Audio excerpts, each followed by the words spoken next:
Bonjour, je m'appelle Servais, j'ai 19 ans, je suis apprenti peintre en bâtiment en 3e année. Bonjour, je m'appelle Samantha, j'ai 22 ans et je suis technicienne. Je viens de terminer mon apprentissage de peintre en bâtiment, j'ai obtenu mon CFC l'année passée. Quand j'ai fini ma 9e, je suis allé travailler dans une entreprise à mon oncle et je suis tombé dans un chantier, il y avait des peintres en bâtiment et je me suis renseigné sur le métier, ça m'a plu. Après j'ai fait plusieurs stages, le métier il est grand quoi. On fait toutes les préparations, après on fait la peinture. On fait aussi du papier, du crépi, la paille d'avoine, il y a beaucoup de décorations.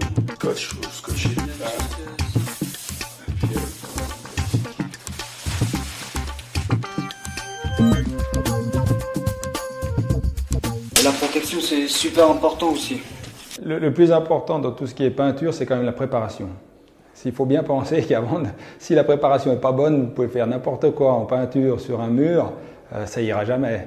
Donc le plus dur est les fonds. Une fois que les fonds sont préparés, la peinture en elle-même, entre guillemets, c'est de la rigolade.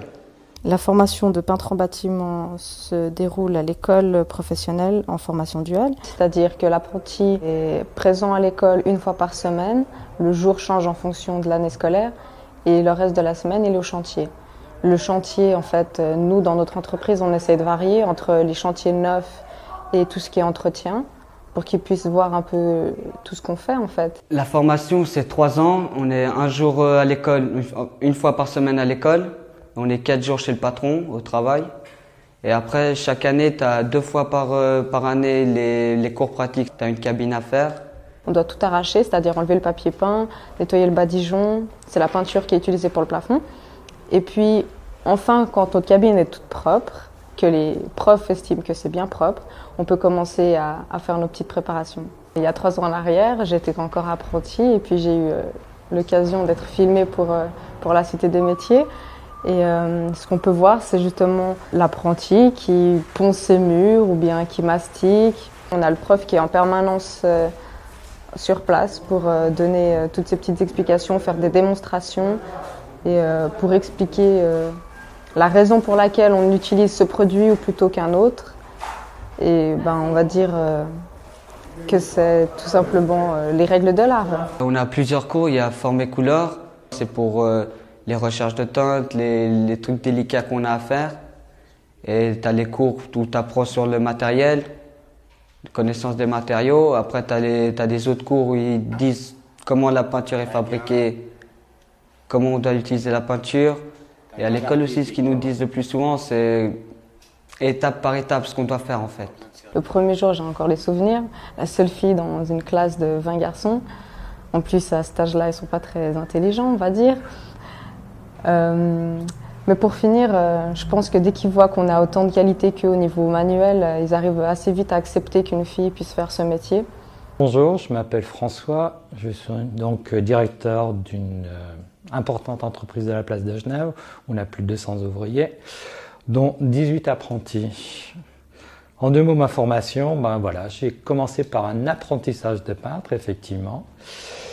Et j'ai eu la chance de travailler à l'étranger, d'apprendre pas mal de choses sur le gros chantier. Et je suis arrivé en Suisse il y a 25 ans. Et depuis une dizaine d'années, je m'occupe personnellement donc de la formation de nos apprentis et aussi de nos apprentis, étant donné que nous avons formé 5 filles à l'heure actuelle. Les qualités qu'il faut pour être peintre, c'est de la rigueur, c'est un sens de l'esthétique, un sens de l'harmonie des couleurs. La première qualité, il faut être motivé. Si tu n'as pas de motivation, tu n'y arriveras pas. Et après, c'est à toi de la qualité. Il faut avoir de l'organisation, beaucoup d'organisation, et il faut avoir confiance en soi-même.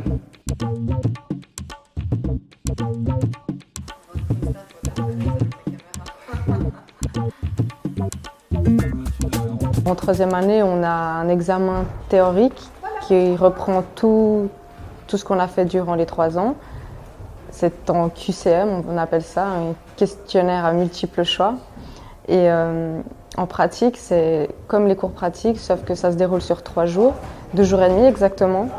Les experts suivent le déroulement et notent les travaux pratiques effectués.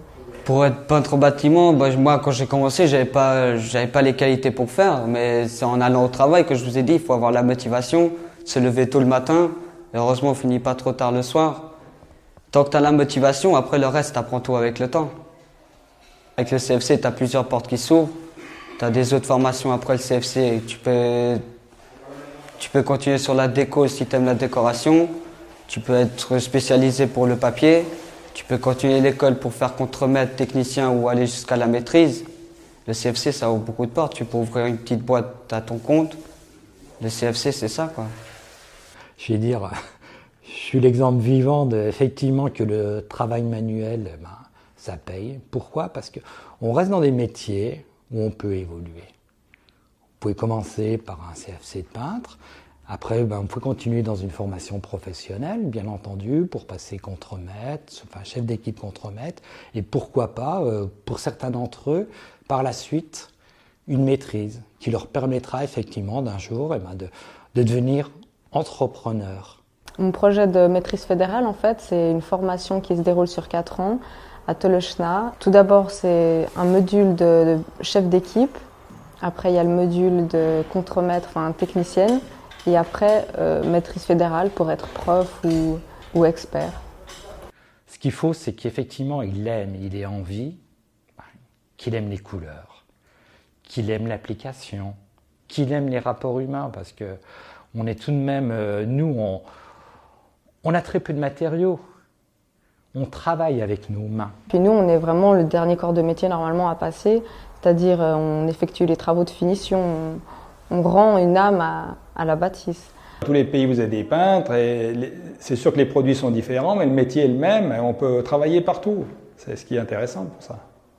Un apprenti, pour moi, c'est l'évolution d'une entreprise. C'est conserver effectivement cette qualité, ce savoir, le transmettre. On reste dans des métiers artisanaux, oui. Franchement, à 15 ans, j'arrivais pas à m'imaginer déjà ce que je pourrais faire plus tard. Donc, je suis très heureuse aujourd'hui d'avoir trouvé ma voie et je remercie les gens qui m'épaulent aujourd'hui et de m'apprendre tout ce que je sais. Et ce qu'il y a de beau aussi dans ce métier, c'est qu'il y a une égalité entre les deux sexes au niveau, donc la rémunération. Une femme peintre touchera exactement le même tarif, aura le même salaire qu'un homme. Et je trouve que là, il y a une évolution terrible dans notre métier.